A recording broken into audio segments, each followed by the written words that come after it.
Magandang araw mga ka-talkers, mga ka-talkies, mga ka-toshis. Welcome na lang po sa ating panibagong vlog dito sa Talking Toshi TV. Yes! Alright, eto na. Okay, nakaabangan ng lahat.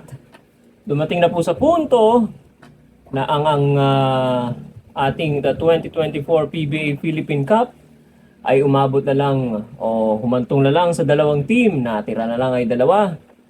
Ito ay ang San Miguel Beermen at ang Meralco Boats. Silang dalawa po ang maglalaban, magbabakbakan dito sa finals ng 2024 PBA Philippine Cup. Alright.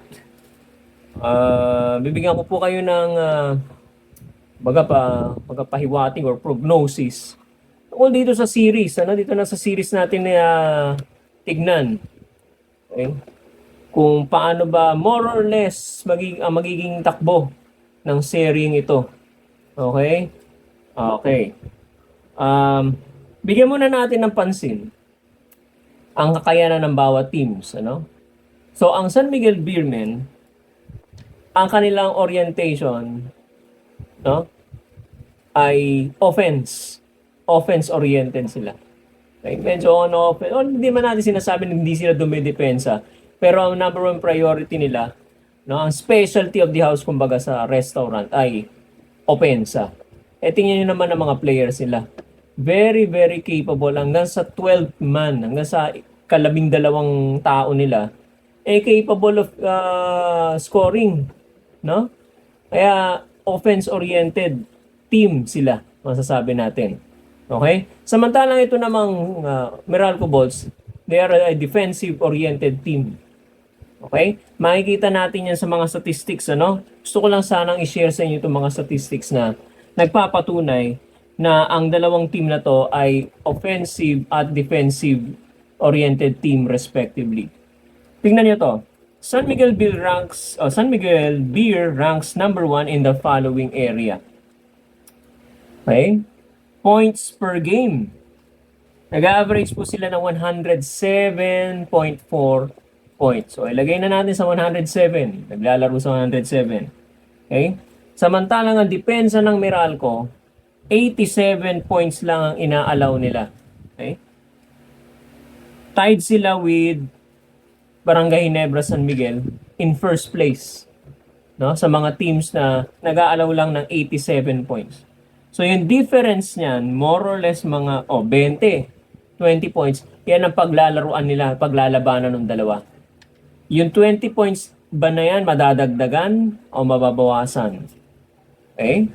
Madadagdagan ba ng San Miguel yan o mababawasan ng Meralco sa depensa nila? Sa field goal shooting naman, 46.8% ang San Miguel. Lahat sila, number 1 sila rito. Okay? Samantalang sa depensa naman, inaalaw lang ng Meralco. Number 1 din sila sa field goal shooting percentage allowed. 40%. Okay, so paglalabanan nila yung 6.8% dito. Sa 3-point field goal made per game, 11 para sa San Miguel. 3-point field goal made allowed per game ng Meralco, 7.9 or 8. Okay? So, pababa, Okay. Pinabababa ng Meralco yung average. Samantalang itong San Miguel, pinaakyat niya. So, sabi ko nga sa inyo, maglalaban na lang doon sa diferensya. Maglalabanan nila yung diferensya. Sa 3-point field goal percentage at 3-point, importante to, 37.5% sa San Miguel. Medyo mataas to, Okay. In fact, number 1 nga sila, Sa 3-point field goal percentage allowed, 30.5, second to Barangay Ginebra. So, titingnan natin itong larong ito, itong seryeng ito, mga kababayan. It will be offense versus defense. Yan ang abangan natin. At sino mananaig dito? Yung matinding opensa ba? Pataasan at malakasang puntusan ng San Miguel Beermen? O itong matindi at mahigpit na depensa ng Meralco Bolts? Tatandaan natin, okay, nung nakalaban ng Meralco ang Magnolia Hotshots, ang final score doon 74-51. Na limit ng Meralco ang Magnolia in a very, very low scoring ball game. Ibig sabihin, depensahan yun, ano? Okay? They were able to limit Magnolia to only 51 points. Ganun sila capable na magpababa ng score mo. Okay? O pumigil, umiscore, no? Titingnan natin kung sino ang mananahig dito. Isa pang gusto kong i-describe sa inyo na maaari natin makita sa series ito is yung running in transition versus half-court deliberate setup pagdating sa pag-setup ng play. Okay? Meralco known for its run and gun game. No? So nila tumatakbo. Okay? In transition. Samantalang ito San Miguel, half-court setup tayo. No? Nagawa tayo ng play. Right? Okay. O, hindi naman natin sinasabi na hindi nag-set up half-court setup ang Meralco or vice versa, hindi nagpa-pass break ang San Miguel. Again, specialty of the house. Ayan. San sila expert? No? Okay. Tunayan yan. Tingnan nyo to. No? Ang average ng Meralco sa fast break points, okay, kung titingnan nyo, is 13.7 points. Okay? Samantalang itong San Miguel, 9 points lang. So dito pala makikita nyo na mahilig tumakbo itong Meralco. Bakit kaya? Especially against San Miguel. Okay? Bakit? Meron kasing malaki silang San Miguel eh. May Junmar Fajardo kasi sila. So ang balak nila rito, since ganito ang kanilang brand of their game, okay? Meron silang strategy dyan na papagurin nila si Junmar. Takbo! No? Both ends of the court. Okay? Para tumakbo, mapilitan tumakbo to si Junmar, mapagod sa depensa at hindi na maminima at kung hindi man mapigilan sa scoring, ma-minimize ang scoring ni Junmar dahil sa pagod, no? O kahit isang factor lang yun sa pagod kasi pwede namang depensahan si Junmar, ano? Bukod sa pagurin nila, depensahan pa nila. Pero isang factor na pwede nilang gawin, pamigil kay Junmar sa malaki, is pagurin nila, patakbuhin nila. Okay? So, yan sa mga strategy ng pwedeng gamitin ng Meralco Bolts na makikita natin dito sa seryeng ito. Okay? Now, ang pwede namang panapat ng San Miguel dito is yung bench points nila. Contributions from their bench. Okay, talunin nyo kami sa takbuhan. Pagurin nyo kami sa takbuhan. Ang kalaban naman ninyo ang laban naman namin sa inyo, marami kaming tauhan sa likod, sa bench. Hanggang sa pinakalabing dalawang tao namin pwedeng umiscore. Kaya kahit sinong tawagin ni Coach George Galen, pasok. Okay? Pwedeng umiscore. Pwedeng maasahan sa scoring. Okay? Bench depth. No? Malalim ang bench ng San Miguel kaysa sa Meralco. Ang katunayan yan, bench points. Ano? Kung i-compare ninyo, napakalayo ng pagitan. Ang bench points ng Meralco, 22.28 points per game. Okay? Samantalang itong bench points ng San Miguel Beer, 44.75%. Ito nyo? So kahit sinong ipasok ni Coach George Galen dito, capable of scoring. Okay? Usually ang nag-i-start dyan, ang pumupunta off the bench, Terence Romeo. Well, kuminsan si CJ Perez, no? Terence Romeo pa lang no? Scoring champion malamang taas ng bench points mo, no? And the rest, Don Troliano, okay, Vic Manuel, minsan pinapasok yan, Medyo nagre-recover lang na sa injury, Pero capable of scoring yan, You have, sino ba to? Jeron Teng, and company. Okay? Ang more on dependent ang Meralco sa kanilang core team, Yung 5, yung 6, sa 5 or 6 na players. Yun ang shuffle ni Coach Luigi Trillo, Alright. So ayan ang isa sa mga characteristics ng series na to, Run and gun versus half court setup, bench depth, okay? And offense versus defense. Okay, now, balikan natin yung laro ng San Miguel Beer at saka ng Meralco noong eliminations. Ang final score doon ay 95-92. This is a somewhat a reflection of what I mentioned earlier na statistics, Meralco was able to no to control San Miguel Beer, man, and limit their offense. 92 points lang. Samantala nag-umi-score sa San Miguel, pag nananalo sila, 107. So that reflects the that number, yung 107 to 9 versus 92 points lang na i-score ng San Miguel dito. So kapag ka low scoring ball game or na limit ng kalaban ang San Miguel to maybe we can say mga less than 100 points, malamang mananalo yung kalaban. Okay? So yan. So 92-95. Tingnan natin ang mga key stats dito, no? Meralco shot well here, field goal percentage wise, 46% versus 39% for San Miguel Beer, Sa 3-point area dito medyo kumana ika nga, medyo maganda ang performance pa rin ng Meralco. Na known for dapat ang San Miguel. Mamaya titingnan natin yung mga player kung sino yung mga medyo hindi pinalad, Newsome and Karakut, Karakut sa Rain or Shine, sorry. Anjo Karam and Newsome, sila ang nanguna dito sa game na to with with a total team percentage, 3-point percentage, 44%. They were the main contributors. Yan ang gusto kong ibig sabihin, Samantala sa San Miguel, 34% lang. Okay? So makikita natin, capable din ang Meralco na to shoot outside, performance-wise, na galingan nila or maging mahusay sa outside shooting, Okay.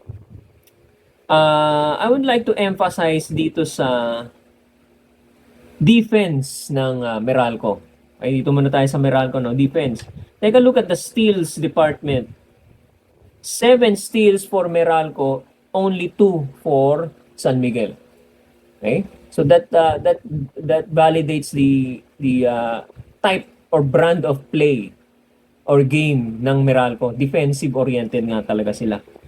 Sa blocks department naman, 4 versus 2. 4 for Meralco, 2 for San Miguel Beer, Now, this steals, okay, and, teka, bago tayo pumunta sa isang department, eto muna, turnovers. Bagamat halos pareho sila, 11 to 12. 11 San Miguel, 12 Meralco, at mas marami pa ang Meralco. Etong 11 turnovers na to, okay, which came usually through errors, na nako-commit, forced or unforced, na nako-commit ng San Miguel, na i-convert ng Meralco into 13 turnover points. Okay? Samantalang itong San Miguel, nako-convert nila out of the 12 turnovers, 8 lang, 8 lang. So masasabi nating efficient sa pag-convert ng turnover points ang Meralco kaysa sa San Miguel because they have converted 11 the 11 turnovers of San Miguel into 13 points. Okay? So kaya sila, isang factor din to bakit sila nanalo rito, Yung defense sila, inuna nila bago yung opensa. Okay? Fast break points ito. Yung sinabi ko sa inyo, run and gun play. Would you believe these statistics? Okay? Meralco, 20 points, fast break points. San Miguel Beer, 0. So, San Miguel should be wary of this one, Kailangan nila i-check itong statistic department na to kasi tatakbuhan lang sila ng Meralco pagka hindi nila inayos to. Okay? Mapapagod yung Junmar Fajardo nila plus yung ibang players nila, Hindi ko lang alam kung tatagal kung aware si Coach George Galito. Well, siguro pag-aaralan nila yan sigurado, Pero kung since alam na nila ito, kailangan magkaroon ng swift, mabilis na rotation, mabilis ang palitan ng tao para hindi mapagod, ano? Yun ang isa sa mga strategy na pwedeng gawin ni Coach George Gallen dyan kung tatakbuhan talaga, no? Kasi 20-0, no? Okay. Yan. So, defense.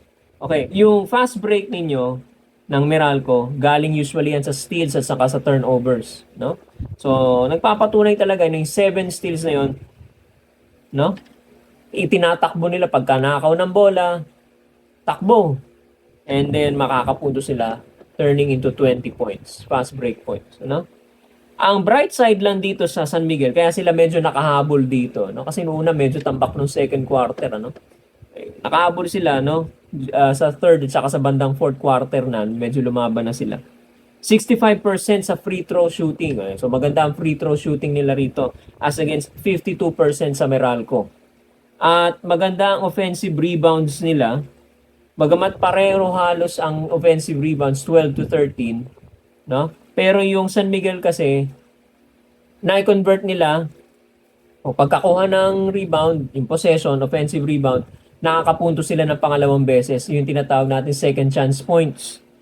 Ang second chance points, San Miguel 16, 6 lang para sa Meralco. So kaya sila nakahabol ng kaunti. Kaya lang kinapos din, ano? Okay, so 95-92 ang ating final score dyan, ano?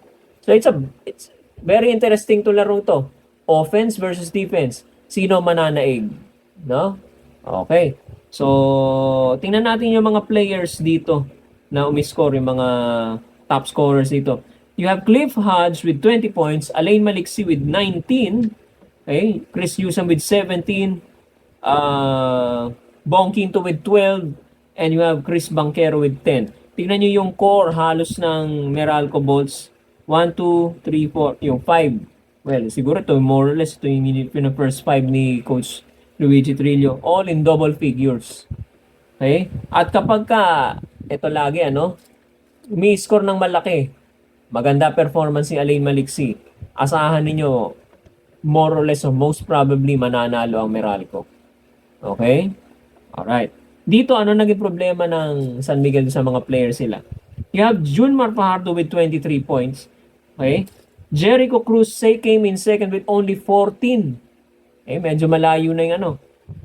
Ang, susumunod sa kanya, si Trollano with 14 also. Ang medyo hindi lang maganda rito is si Marcio Lassiter with only 9 points. Okay? With, alam nyo ang ano, percentage field goal niya, yung fraction, ano?